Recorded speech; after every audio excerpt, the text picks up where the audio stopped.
Okay. All right, welcome everybody. My name is Jenny Kedward. I am an environmental educator at Dakota County, and we're so happy that you are here today to join us to talk about wasted food.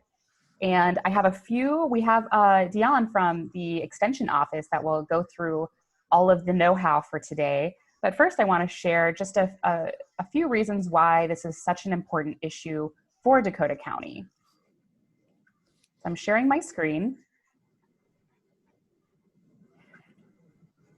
So one of the first things people tell me, at least when I do this presentation, is, oh, don't worry, Jenny, I don't waste food, I compost everything, which is great. We love composting. But we know that 40% of all of our food in America goes uneaten. And that's huge. 40% of all of our food, I'm just gonna pause a minute to let that sink in. Everything we have, 40% of everything we have goes to waste.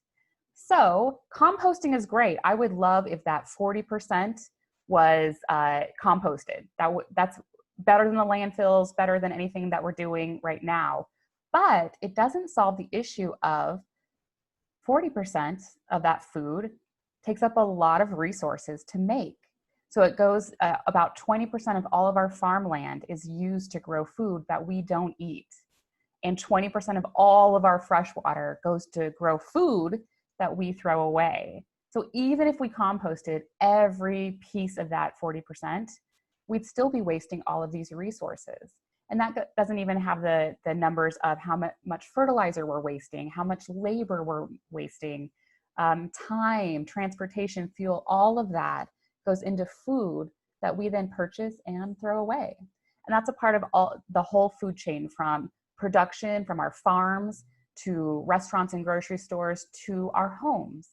And we actually know from a research study from the National Resource Defense Council that consumers, us, are the ones that waste the most food. And that's because little scrapings here and there really add up, and there's just more of us. Also, when we waste the food, we're ignoring the fact that we have hungry people in the world. 1 out of 11 people before coronavirus was food insecure in America. And so we are at once throwing 40% of our food away, yet we have hungry people. So I always say we don't have a food crisis problem. We have plenty of food. We have a food distribution problem. How do you get the right food to the right people at the right time? Another big impact to you is in your wallet, your billfold. So that 40% of food actually adds up to about $1,800 per person per year. And I'm not gonna go into that because that's what you're gonna learn about today with Dion. So using our food wisely, it's a simple thing. We just maybe get lost in the shuffle and we forget some techniques that we can use right in our own kitchens. So I'm so glad you're here today, and Dion's gonna walk us through how to save that money, save nutrition, and save our planet too. So with that, I'll pass it on to you, Dion. All right, hello. As Jenny said, my name is Dion, and I'm a SNAP Ed educator with the University of Minnesota Extension. And I'm so happy to talk to you all today. One of the things we're going to discuss is meal planning.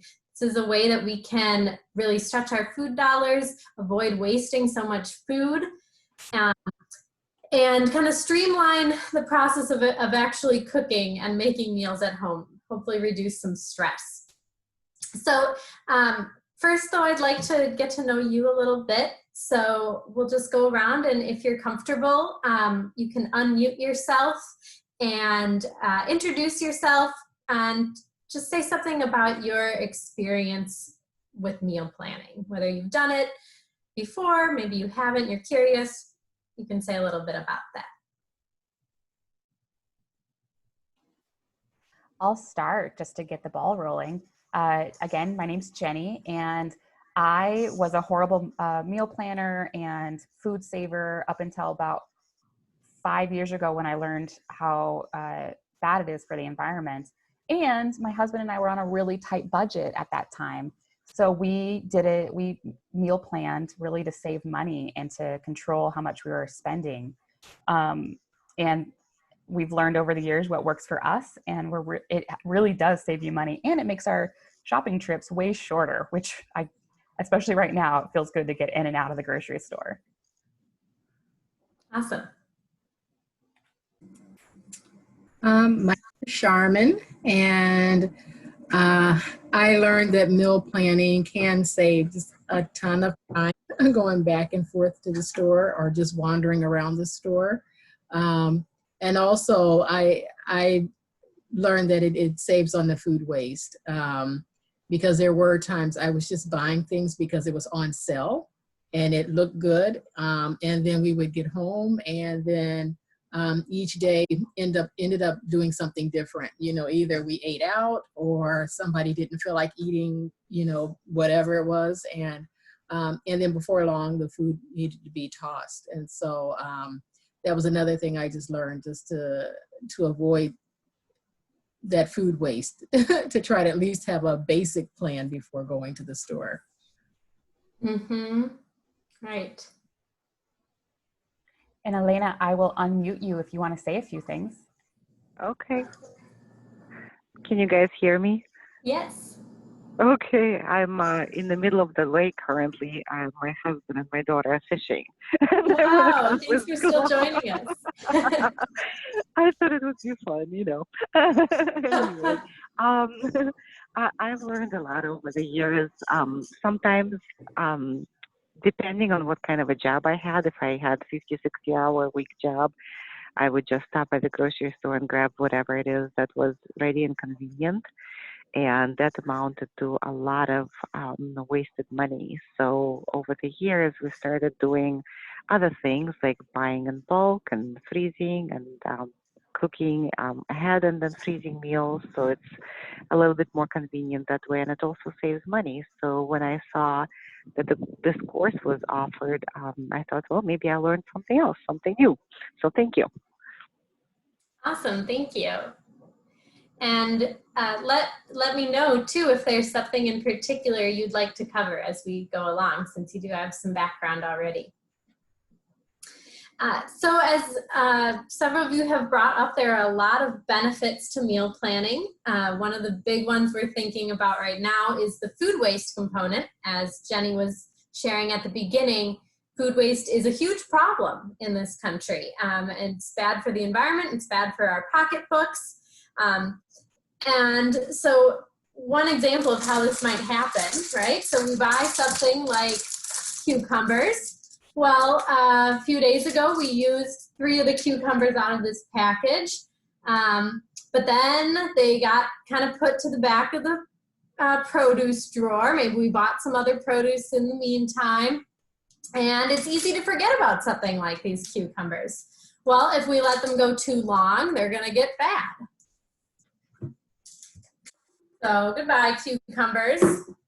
Well, not only are those cucumbers now wasted, maybe I've composted them, maybe I just threw them away where they're going to contribute methane, which is a powerful greenhouse gas.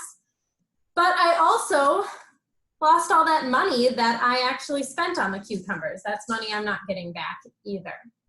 So one way that meal planning can help us is by planning ahead so we know what we have in the refrigerator, in the freezer, and we're using it before it goes bad, and we're also not purchasing more than we can use before it goes bad. Another benefit to meal planning, several of you brought up, is a reduction in our stress around mealtime. Spending less time staring at the refrigerator because we already have planned ahead for the week. We know what we're gonna have. I don't think anybody brought this up too much, but eating out can happen a lot when we are just in a hurry, and while we might not be going to the restaurant right now, we might be ordering takeout or delivery. And while that's okay, sometimes if we make a big habit of that, that can cost us a lot of money and can also be not great for our nutrition. When you cook at home, you're much more able to control how much sodium is in your food, how much sugar is in your food, make sure that you're getting enough fruits and vegetables. So meal planning can help with that. The other thing right now too is the reducing our number of trips to the grocery store. We might be doing that especially right now as we're trying to avoid a lot of contact with other people. But every time we go to the grocery store, there's also a big chance that we're going to make an impulse buy. So it's when we're maybe a little hungry when we went in, or there's a sale on chips and they look great. The more times we go to the grocery store, the more times we expose ourselves to those sort of impulse buys that are harder to resist. If we just avoid going to the grocery store, we don't have to worry about keeping away from those chips or those candy bars at the register. So lots of great reasons to meal plan, and a number of you already know these. So we'll move into how to begin meal planning. And Jenny, if you wouldn't mind sharing our MyPlate.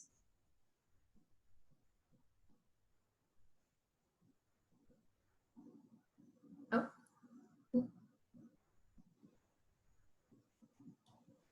Give me 1 second, pulling it up. No problem.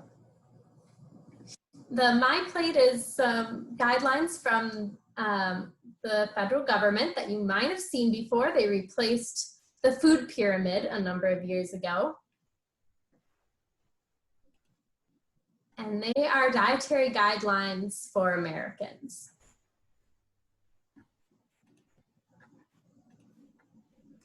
Sorry, it's taking for a second. That's okay. All right, it's coming up. It's just loading. All right.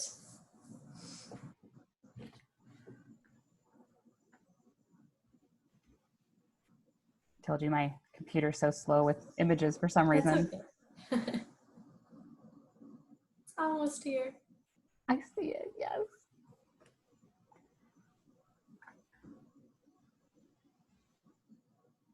There it is. Whew. All right. So as you can see on this MyPlate, we have 5 different food groups.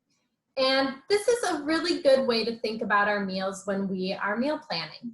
Instead of maybe starting with a bunch of fancy recipes that we found on a blog, or just thinking about some different meals that we're maybe excited about, starting with the MyPlate is a great idea because it can help us focus on the nutrition of what we're eating during the week. And it also helps us break our meal down into components that make a healthy meal. So you can see that we have fruits and vegetables. They are taking up half the plate. So when we think about making a meal, we want half of our plate to actually be made up of fruits and vegetables. A lot of times we like to put a big piece of protein in the center or fill up on grains like a bunch of pasta. But really we want the bulk of what we're eating, or at least half of it, to be fruits and vegetables at any given meal. Then you can also see we've got our grain foods. We want to focus on whole grains as much as possible. So things like brown rice, whole wheat pasta, whole wheat bread, other whole grains like quinoa. And then we've got protein. Protein is just about 1/4 of the plate there. But that's things like dried beans and lentils, nuts, meats, of course, fish, eggs, things like that. And then we've also got dairy, which can be a component of a healthy meal plan.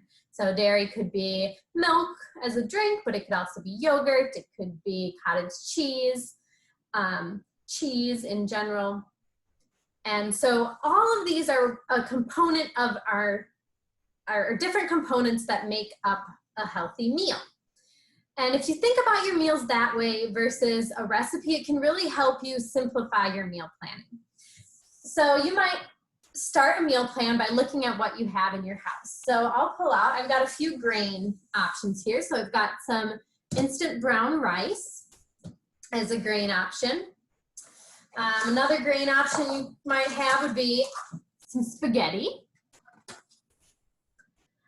For protein, I pulled out some garbanzo beans and some eggs.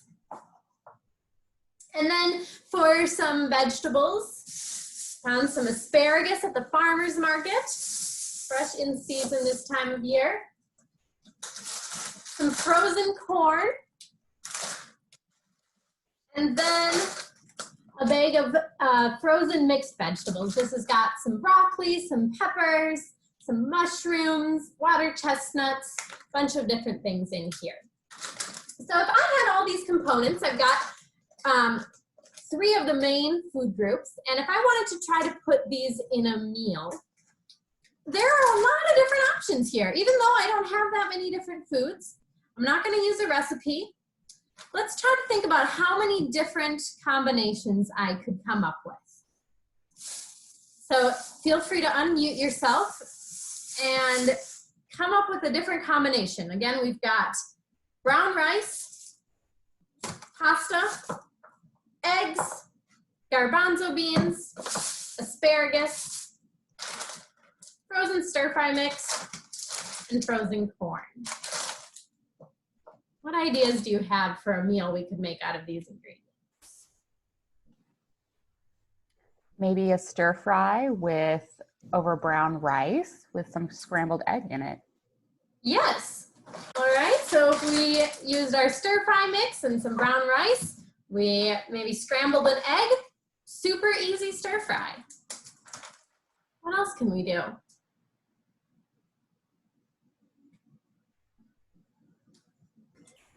Maybe some type of soup. Sure, yeah. Yeah, I'm What would thinking. you put in the soup? Well, it could be a vegetable soup, so it could be any of the vegetables there, and then it could be the beans for the protein, or if you want egg drop soup, you could scramble, put some eggs in there. Sure. Yeah, and either some rice or break up the pasta.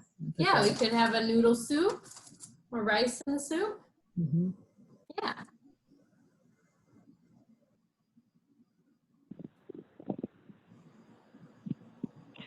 You could do a vegetable fried rice with some certain oils that you can use, healthier ones, and then have asparagus on the side. Sure, yeah, we could use a vegetable oil to make fried rice, have asparagus as a side dish. We could maybe use these vegetables in a fried rice, or some corn in our fried rice. I was thinking maybe we could do an omelet that maybe had asparagus in it. You could maybe, if you added something like salsa or tomatoes, you could make a rice dish with some corn on the rice. You could maybe roast some garbanzo beans, roast some vegetables, have them over pasta.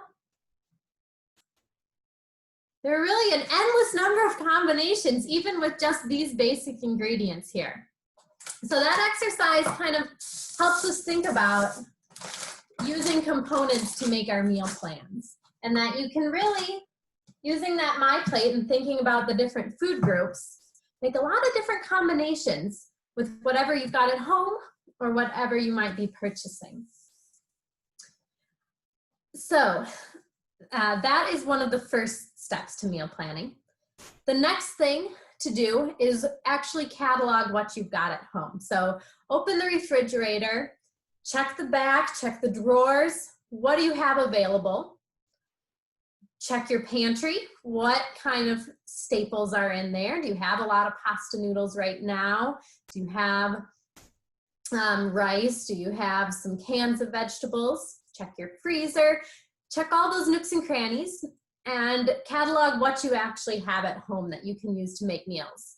A lot of us tend to forget about what we have at home when we get to the grocery store. So by looking first, you can make sure you're not buying duplicates. And then another thing you might check is if you get a grocery store circular that comes to your house, or you can often check online to see what kind of things are on sale at your local grocery store. That's a great way to capitalize on what might be the more affordable choice that week. So then make a list of those things. Then it's a good idea to check in with your schedule for the week. Are there days where you're planning to be gone all evening? Or maybe on Wednesdays you have a hard day at work and you're gonna be tired, you don't wanna cook that day. Keep track of those things. And then check in with your family. If you have kids at home, it's great to involve them in meal planning because that gives them a little bit of incentive to eat whatever is available that week. It makes them think about making healthy choices for themselves. So get the kids involved with meal planning as well. And once you've cataloged all of those things, then you can start thinking about your meal plan itself. You can start maybe filling in some boxes for different days of the week. And as you do that, you want to plan to use leftovers as much as possible. So maybe you've decided to make a veggie stir fry one day. Can you make double the recipe, more than your family's going to eat, and have that for lunch the next day or dinner a couple of nights later? Plan to use things more than once. You can also, based on thinking about your meals with components, so maybe I did make the fried rice and maybe I didn't have instant rice, so I took a little bit of time to make some brown rice. Make more of the brown rice than you're going to use for that dish and use it in another dish later in the week. So if I made brown rice, just plain brown rice, maybe I can use it in a stir fry. What other meals might I be able to make with just brown rice?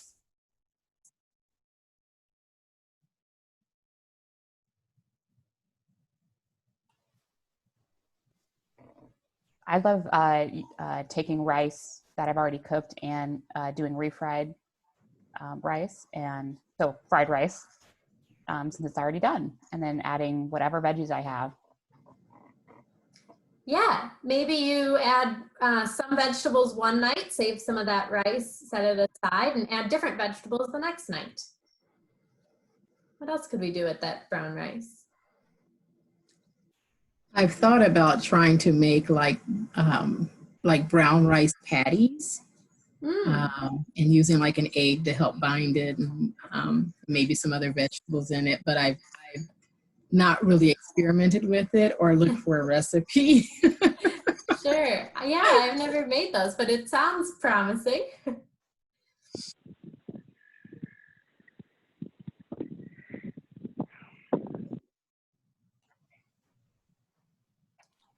I've wanted to add extra rice to burritos to make like breakfast burritos with egg and cheese. Yeah, a lot of burrito dishes. You could make just rice and beans. You could make a taco with rice in it. Lots of options there. Curries go well with rice. Charmin mentioned soup with rice earlier.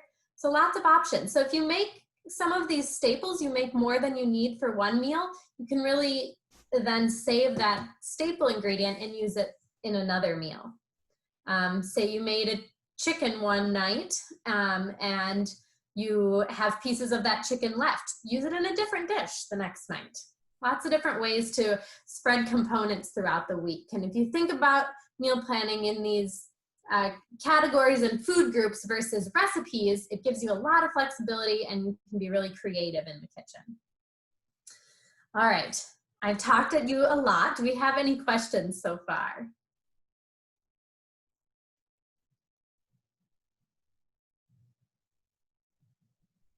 All right, then we'll keep going. I have a sample meal plan for us to look at, and we can use some of these things we've just talked about to help out this example family to make a meal plan. So Jenny, if you could share that document. All right, so this says about a family. Laura plans a weekly meal for her family of 4. 2 children eat school lunch. We'll say this is when either they're getting their school lunches delivered or they're back in school. Both Laura and her husband work. Laura developed a meal plan for Monday, but she needs your help with the rest of the week. Foods they have on hand are eggs, tortillas, non-fat yogurt, cereal, oatmeal, frozen mixed vegetables, canned soups, onions, non-fat milk, and low-fat cheese. The foods that are on sale, they've checked their circular, are broccoli, oranges, apples, carrots, and chicken. So those are foods we might want to incorporate into the meal plan. So we can see that they've already planned out for Monday. Breakfast Monday is an orange juice and banana smoothie, creamy oatmeal with raisins. Lunch, they're doing a sandwich or a wrap, I guess, turkey, lettuce, tomato on tortilla, apples and carrot sticks and non-fat milk. Snack is yogurt with fruit, and dinner is cheesy chicken, rice, broccoli casserole, whole wheat bread, apple crisp, and non-fat milk. So you can see in each one of these meals, they're hitting most of the different food groups that we looked at from MyPlate. All right, so we're gonna try to work together as a group to see if we can come up with the next day that they might do for this family, for Laura's family. So take a look at what they have on hand, what might be on sale. See if you can come up with the next meals for breakfast, lunch, snack, and dinner. What suggestions would you have for this family? One thing that we do in our family is we make chicken breasts. I make extra chicken breasts, and then the next day or the day after, we shred the chicken breasts, and I use them in homemade quesadillas. So you have tortilla, you have cheese, you probably have, some kind of anything else that you can use to add to the quesadilla. And if you have a quesadilla maker, great. And if you don't, you can just fry them in a pan. And that goes really well in our family with 2 kids. Yeah, that's an excellent idea. Yes, love the idea of using the chicken 2 different ways, 2 different nights. So yeah, maybe quesadillas for dinner would be a good option for Laura's family in our example. They've already got their cheese and tortillas as well. What might we suggest they have for breakfast on Tuesday? Fruit salad. Awesome, yes. They've got oranges and apples are on sale, so they could purchase some of those. There might be some other fruits that they could purchase at the grocery store. And then maybe they could add some cereal on the side as a grain with some milk. Awesome. They could do some egg tortillas. Yeah, egg tortillas, that would be really good. Make a kind of a breakfast burrito. Some protein in.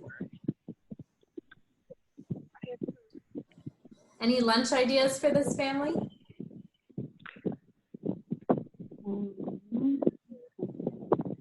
You can always take leftovers. Yeah. Cheesy, whatever casserole sounded good for lunch. Yes, I'm sure they have leftovers from that casserole. Right. Yeah, that's a great idea. Especially lunchtime can be one of the meals that we don't have as much time to cook. We're busier. So leftovers are a great idea for lunch. And do we have lettuce available there? It's not listed, but they could certainly buy lettuce. Okay. I know that my kids I guess enjoy. it is for lunch the day before. Good. They enjoy making their own layer salads. Like, you can have some kind of a mason jar or whatever, and then you layer lettuce and other chopped up vegetables, and just take a little dressing with you, and then you mix it all up, and it's a fun lunch. Perfect. Yeah, what a great idea. Especially because it's customizable. You can put different things in depending on what you have or what you're feeling that day. Right. Awesome. So that could make a great lunch. It could even be a snack. So we just walked through one day for this family, but I think you all have the hang of it, using a lot of what we already have on hand and using it in as many creative ways as possible. That is the same kind of thing you're going to do when you start your own meal. Oops, did I get muted for a second? Can you still hear me? Okay. So if you'd like right now, take a minute. Lena, you're in the middle of a lake, so you might not be able to check out what you have available. But think about what you have at home, on hand at home already, and start jotting down some things that you might use if you were planning next week's meals.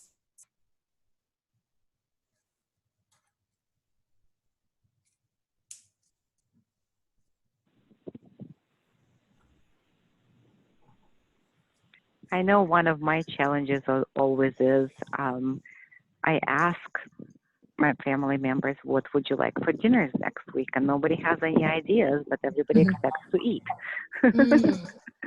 You know, one thing we've done for that is because I got in that same rut too of like, okay, what do you actually want? And their minds go blank, right? So I started a list of just the go-to recipes that we have. So we have actually like 30 recipes on this list for all different seasons. And so my husband and I will kind of go through it and pick out like 3 recipes from our go-to list. And then that gets us going of like, oh yeah, we could do this too. And it's easier than like, well, what about this? What about this? Like they can just see the list and it's the favorites. We call it our dinner faves because it's the ones that everyone has said that they like. And that's worked pretty well for us. That's a good idea, except, well, yeah, it is a good idea. I'm the only one with a faves list, so. Oh, they haven't told you like, they haven't said like, oh, I love this one. This is really good. Kind of, sort of. I mean, I don't want to be too repetitive, and I don't know. I have kind of a hard time making sure everybody's getting their veggies in. So. The other thing you might try is if you're someone who likes to experiment with new recipes, picking one new recipe that is fairly simple but has a lot of ingredients that you can reuse in other ways, and shape your menu plan around that. So if it requires purchasing, well, let's say asparagus, think about other meals then later in the week that you could use asparagus in.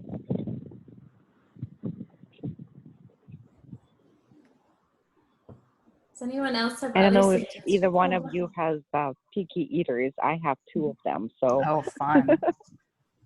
I know. I don't, but I've heard when I've talked to other parents, they've given me some tips of like, of course, including them in cooking because you're less picky when you like are making it yourself. Sometimes that's hard. Yeah, I would say, oops, sorry. Go ahead. I was going to say, my kids, I can remember when they were a little older, like preteen age, they started to help with the menu planning as far as like just pick one meal a week that you would like to have. And they had to actually find a recipe. And they would look in our pantry to see what we had, and they could write down what we needed. I had some cookbooks where they were recipes where it only called for like 4 or 5 ingredients or 3 ingredients or something like that. So it was for them to look and see. And then also when they became teenagers, everyone, especially during the summer, everyone was responsible for at least one meal a week. So. Okay. Seem to help. Yeah. My challenge is neither one of my daughters eat chicken. So that's just, I mean, unless it's deep fried from Culver's or something. And then the only fish that they will eat is salmon. So then I'm limited to red meat, and nobody likes beans either. So another source of protein. You know, and then one daughter is allergic to eggs. So it's like round and round we go. That's hard. That's Do they like hummus? Do they like hummus? Any kind of a dip?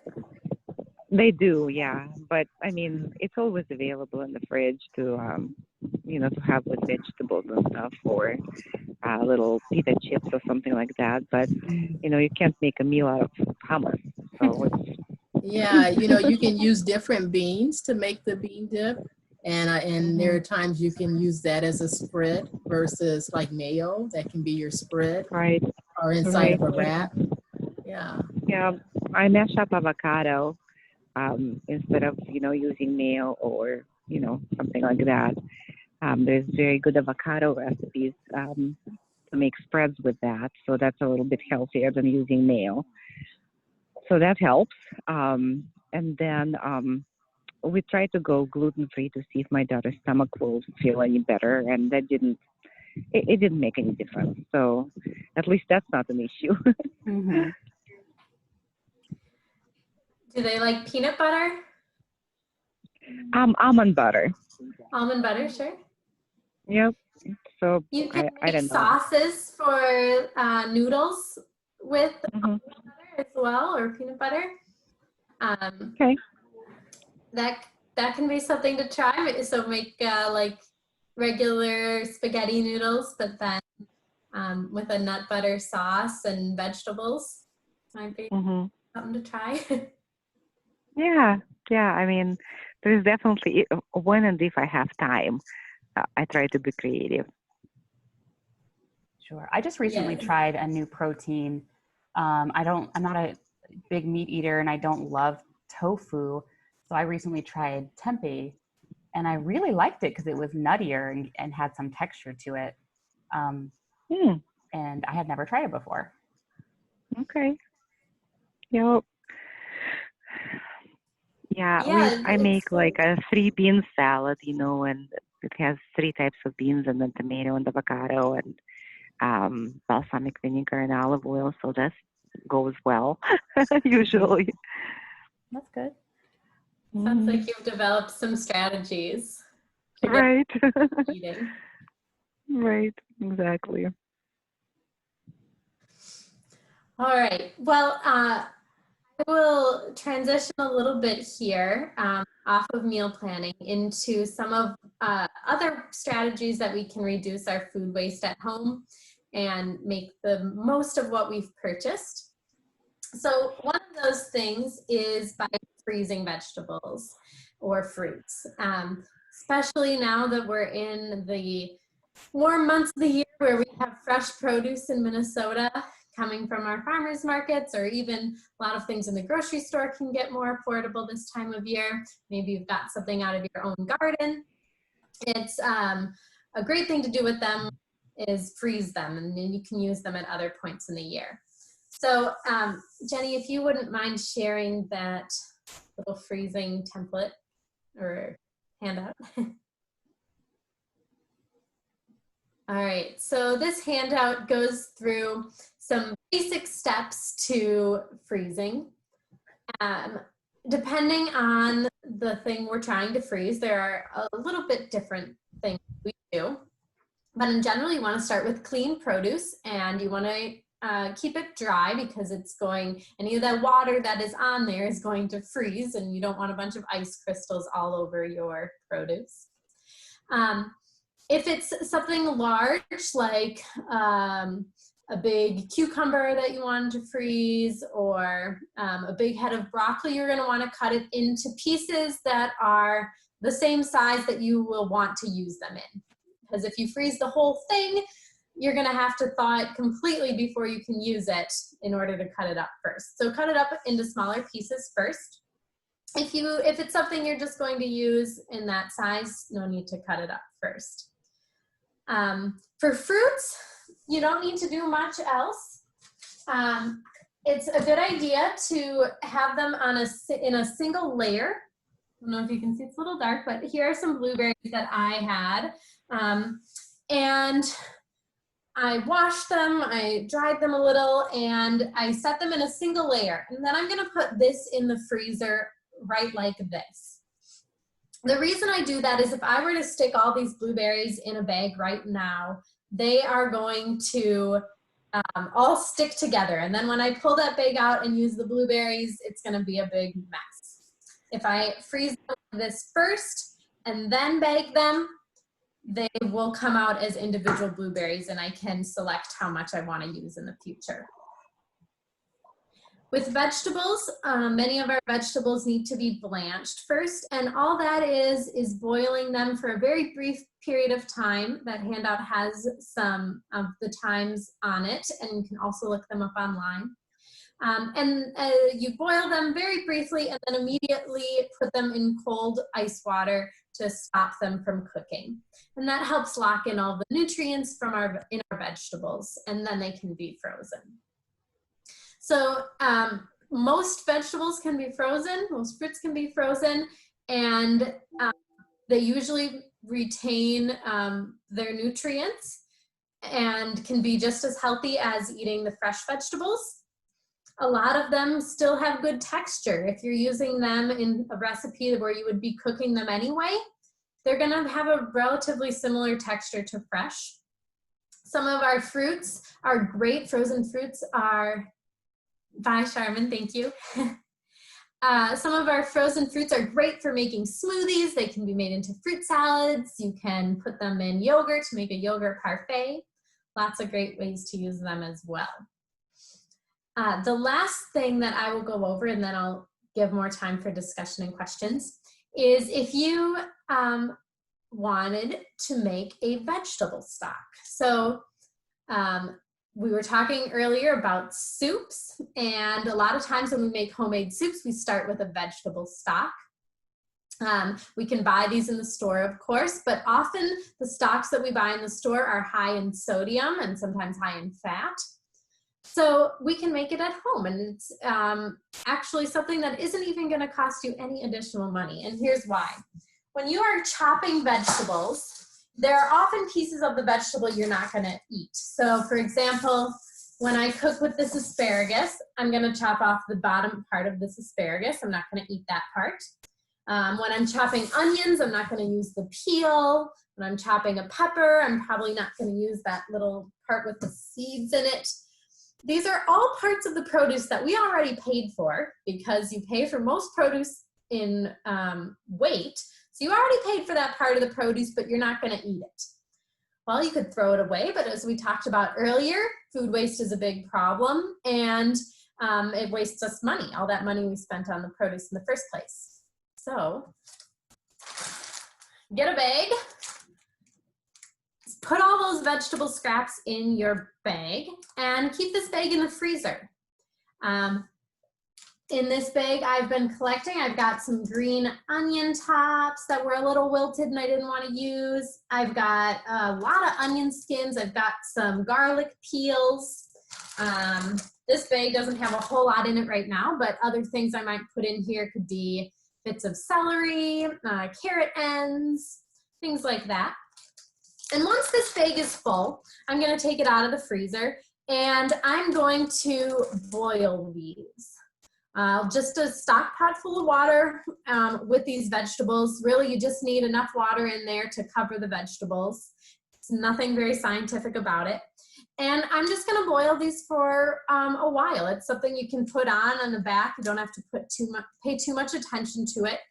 And the longer you boil those down, the more flavor and nutrients are going to come out of these vegetables and into our stock. You can also add things like fresh herbs, even some dried herbs, and really just let that all cook together. Every time you make it, it's going to be a little bit different, but it's always going to be delicious. You don't need to add any salt or anything like that. You can add that once you're making your soup if you want to. And then once you've gotten it to the point where you feel like, oh, this looks like stock, it smells like stock, you're ready to finish it off.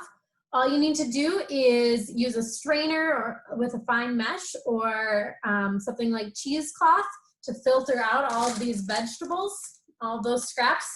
Now you've gotten the most that you can out of them so they can be composted or thrown away at that point. And then your stock can go straight into a soup. It can go in the fridge for use in the next few days, or you can freeze it. And then it's ready to go whenever you feel ready to make soup. So that's another great tip for making the most out of the produce that you have. I've given you a lot of information in the last 50 or so minutes. So what questions do you have for me? I just wanted to mention for stock, I was always afraid of making stock. And then when I first did it a few years ago, I'm like, oh, this is what it's all about. It's so easy. And then when I finally got an Instant Pot, I figured out I could make stock in 25 minutes or 30 minutes, just as good as anything on the stove for hours. So now I love making stock. It's so easy. Wow, that's awesome. Yeah, so if you've got an Instant Pot at home, try that out.